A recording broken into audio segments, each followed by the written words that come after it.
Hi, Derek Evans here, your author at hopeithelps.org. Today, it's step 9 of the 10 steps to bliss. So of course, in step 8, we discovered our Dharma, or our creative purpose in life. And now we're going to kind of go to the next level of conscious choice making, kind of reverting back to some of the things that we are all probably aware of, but that we aren't practicing. And so the first thing that we have to really think about when we look at our physical body is we have to understand that the body is extremely resilient.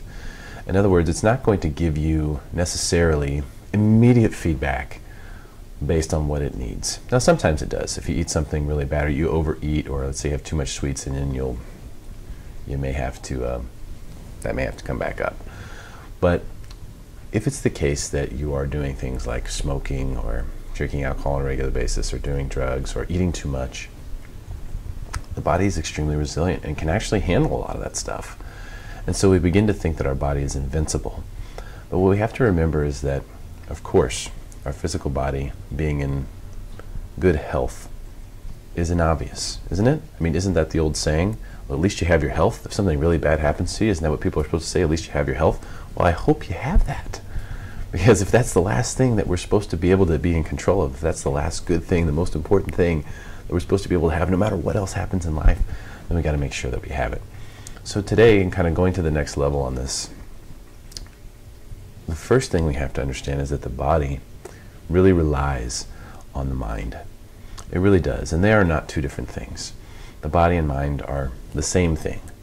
They are just different parts of the same organism. They are not separate entities. You can't take the brain away and have it be worth anything without the body, and vice versa. So they're one. That's first. Second of all, the body, physical body, the cells in your body, which we have about 50 to 100 trillion cells, depending upon who you ask. Everyone agrees there's at least 50 trillion, so I like to say there's 50 trillion. So you have 50 trillion cells in your body that are all working 24/7, selflessly for the greater good of your entire body. Some of them are programmed to die at a certain period of time because they're expected that they'll no longer be useful to the body. Others, once they become unuseful, will just wither away and die immediately. Within seconds they can die, and new ones can be born. And your body's doing this all day long. It's really miraculous that it's able to do this type of process. When you see people who are addicted to drugs or who don't eat a single healthy thing all day, how the body can continue to do all this unbelievable stuff. It's really amazing. But the question is, and the really big takeaway is, how do all these cells get direction? I mean, where are they taking cues from? Is it all instinct? Is it all DNA? It's not. A lot of it comes from your mind. Your mind and what you experience is how the cells in your body determine what they're going to do next, what action to take. This sounds very simple, but it's extremely important because you really need to be conscious of what your sensory input is. For example, playing a video game in which you are going through stressful situations, or you're in a war, can literally give children PTSD because your body does not know, the cells in your body does not know it's a video game. Same thing with scary movies. Same thing with negative thoughts. Your body interprets all these things. The cells in your body will interpret all those things as though they're real because it doesn't know the difference. And even if you tell yourself, oh, it's just a movie, or it's just a game, or it's just a thought, it's not real. Just saying it's not real, your body doesn't understand that. So we should need to be really careful of what we think about, the things that we experience, the sensory stimuli that we expose ourselves to. Also, it goes the other direction. Our body will send messages to the mind. The messages aren't as complex. They're really, really simple, but sometimes they can be hard to understand because they are so simple. For example, a lot of people, myself included, will mistake thirst for hunger. The body's sending a message saying, I'm thirsty, I want water. And for some reason, that's so close to the sensation that it sends us when we're hungry that we immediately think about food first. We don't get a whole lot of satisfaction, direct satisfaction, from drinking water. So we think food first, and this happens all the time. People are thirsty, they keep eating. That just makes them more thirsty. And sometimes the body will shut down eventually, saying, okay, I guess I'm not going to get any water, this isn't working. And that's not good. We want our body to send messages to us. We want to listen to the messages our body sends us. In fact, that's the best thing you can do. We've all had a craving for food, a real food, like a salad. If you've ever craved a salad, that's your body sending you a message. I need greens, man. If you've ever had a craving for a carrot or a tomato or a real one-ingredient food, that's a legitimate message from your body. Listen to that. If you can learn to listen to that, it'll change everything for you. Your body sends you all the messages that you need. It's just a little hard to decode them, so you got to use some deductive reasoning and really think about it, and don't just unconsciously react to it. These messages that come from the body are really the key to making this connection to what I call wholeness, self-wholeness. There are 4 checkpoints that I personally use if I feel like I'm out of kilter. Because when we talk about all the conscious items that we've discussed, when we look at Dharma, gratitude, consciousness, all these different things that we discuss, they are all at the level of really the mind.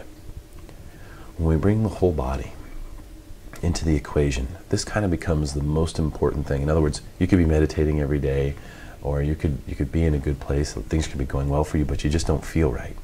Or sometimes you look at your life and you go, man, I should be happy, but I'm not. And these are the checkpoints that I use whenever that happens, because it's almost always the case that it's a physical body. It's a mind-body overall issue. There's 4 checkpoints I use. Meditation. I'm meditating twice a day.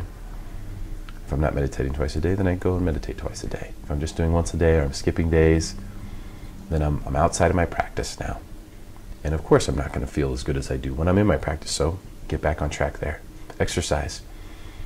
Exercise is huge. It releases endorphins, does so many good things for your immune system, for your heart, for your longevity, for the way your body works. It loves exercise, even if it's just a little bit, even if it's 10 minutes running up and down the stairs in your apartment complex. It doesn't have to be a big hoopla. We don't have to go get all dressed up and go to the gym and take 2 hours. We don't have to do that. Just have to get some sort of exercise. We can do that every day. It'll be huge for you.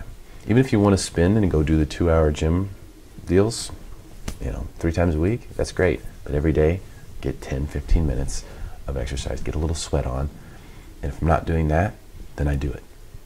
So these are the checkpoints. If I'm not feeling correct, if I'm off center, if I just don't feel right, if I feel like I should be happy but I'm not, using these 4 checkpoints. The first 2, meditation and exercise. The last 2 are sleep and sex. For sleep, the amount of sleep isn't as important, I've noticed, as when I sleep. And you can look up circadian rhythms, and I believe I put a link to it in the blog post. Circadian rhythms are how our body functions based on light. So when the sun goes down, our body starts to change. It starts to change because it prepares us for sleep. And when we go to sleep, there's a totally different state of existence that's going on. Slower heart rate, different things are happening in the body, and it starts to prepare us for that as soon as the sun goes down and it becomes dark. However, a lot of people are night owls. They're up, until midnight, 1 a.m., 2 a.m., and it's really throwing these rhythms off. So even if you're only going to get 6 hours of sleep, you're really better off going to bed at 10 o'clock and waking up at 4 a.m. than you are going to bed at 2 a.m. and waking up at 8 a.m. I use the example in the blog of going to bed at 8 p.m., waking up at 6 a.m. versus going to bed at midnight and waking up at 10 a.m. I've experienced this, and if I go to bed earlier, closer to sundown, the sleep that I get is better because my body is naturally prepared for sleep. So the sleep is better. So keep an eye on sleep. And then, of course, sex is something that, if you don't take my word for it. I'm not a medical doctor, but I put a link on here to some of the different benefits. You can Google it. They're numerous. For guys, one of the things I didn't see that was listed in there is confidence, things like that. Your overall state of mind becomes better if you have a regularly active sex life. So I think those are the 4 things. If I'm feeling off and I'm not realizing what it is, I'm meditating, I'm present, and I just still don't feel right, then I go to these 4 things and I double check my meditation practice. double check what's going on with my exercise, my sleep, and my sex life. And if those things are not in order, then putting them back in order will almost always get me back on track. So your physical body and your mind work in conjunction with one another. They send messages to one another. And if we can pay close attention to that, if we can become extremely conscious about the choices that we're making, even when it comes down to what we're eating or what we're drinking, even if it comes down to, you're going to have a beer with your buddies, it's okay to have a beer with your buddies. But when you have that beer, look at it and go, is my body asking for this? It's not. Okay, that's okay, I can still do it. But let's remember to give the body a little extra love the next day, do a little more exercise or eat something healthy, do something to help make up for it. Just be conscious of it. And we can wildly go and drink 10 beers in one night and the body will be okay. It will. It may feel terrible the next day, but it'll recover because it's that amazing.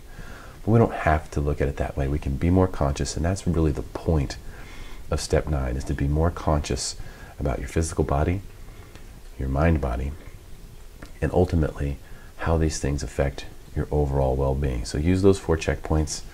Happy meditating. I really hope it helps.